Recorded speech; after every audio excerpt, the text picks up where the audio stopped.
Order పెట్టానండి wall sticker. మన ఇంట్లో కిచెన్లో అయినా టైల్స్కి అయినా ఎక్కడైనా కావాలంటే వాల్ స్టిక్కర్ ఆర్డర్ పెట్టుకోండి. మీషోలో చాలా బాగున్నాయి. ఎలా వచ్చిందో చూద్దాం ఇప్పుడు.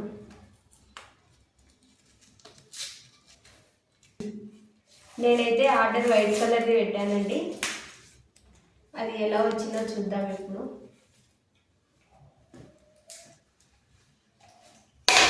వైట్ కలర్ వచ్చిందండి, చాలా బాగుంది. ఇప్పుడు ఓపెన్ చేద్దాం.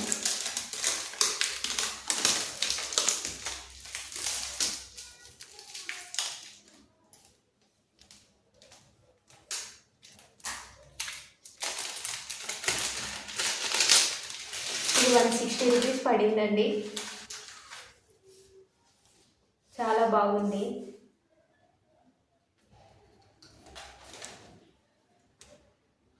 ఇక్కడ స్టిక్కర్ ఇచ్చారు, కట్ చేద్దాం.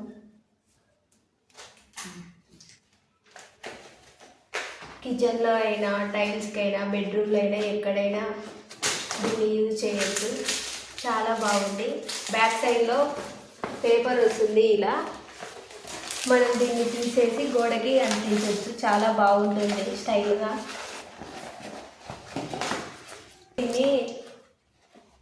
నేనైతే దీన్ని కిచెన్లో అంటించడానికి తీసుకున్నానండి.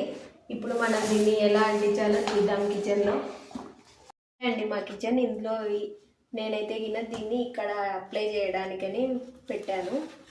ఇప్పుడు దీన్ని ఇలా అంటిసేగిన ఇక్కడ ఏమవుతుందంటే ఇంతవరకు వచ్చి ఇంకా ఎక్స్ట్రా అవుతుంది. దీన్ని ఇలానే ఓపెన్ చేసి ఇలా అంటించామనుకోండి, అది ముడతలు పడి మళ్ళీ లేస్తూనే ఉంటుంది. అందుకు నేను ఇక్కడి వరకు కట్ చేసి ఫస్ట్ ఇక్కడ నుంచి ఇక్కడికి అంటించి తర్వాత ఈ కట్ చేసిన దాన్ని ఇక్కడ అంటించాను. ఇక్కడికి కట్ చేశాను. ఇప్పుడు దీన్ని ఎలా అంటించాలో చూద్దాం. ఇలా పెట్టి కింద స్టిక్కర్ ఇచ్చారండి, అది తీసేసి అప్లై చేయాలి. ఇలా ఉన్నదాన్ని ఇలా తీసేసి ఈ స్టిక్కర్ని ఇప్పుడు దీన్ని మనం తీసేసి దీన్ని ఇక్కడ అంటించాలి. నేను ఇలా స్టిక్కర్ని తీసేసి ఇలా అతికించానండి. చాలా బాగుంది, చూడ్డానికైతే అందంగా ఉందండి. సేమ్ టైల్స్ ఎలా ఉంటాయో మన ఇంట్లో టైల్స్ వేస్తే అలానే ఉంది సేమ్.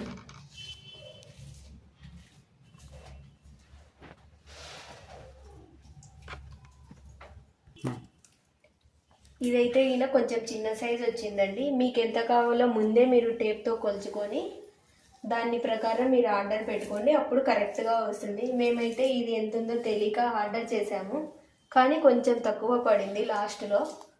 ఇంకా మళ్ళీ ఆర్డర్ పెట్టి ఇంకా అది కూడా కంప్లీట్ చేయాలని అనుకుంటున్నాము. ఒకవేళ మీకు కావాలనుకుంటే మీషోలో ఉన్నాయండి, చాలా బాగున్నాయి. ఆర్డర్ పెట్టుకోండి. సేమ్ టైల్స్ లానే ఉన్నాయండి.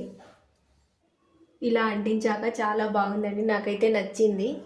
మీకు కనుక నచ్చినట్లయితే మా ఛానల్ని సబ్స్క్రైబ్ చేయండి, లైక్ చేసి షేర్ చేసి కామెంట్ చేయండి ఇది ఎలా ఉందో.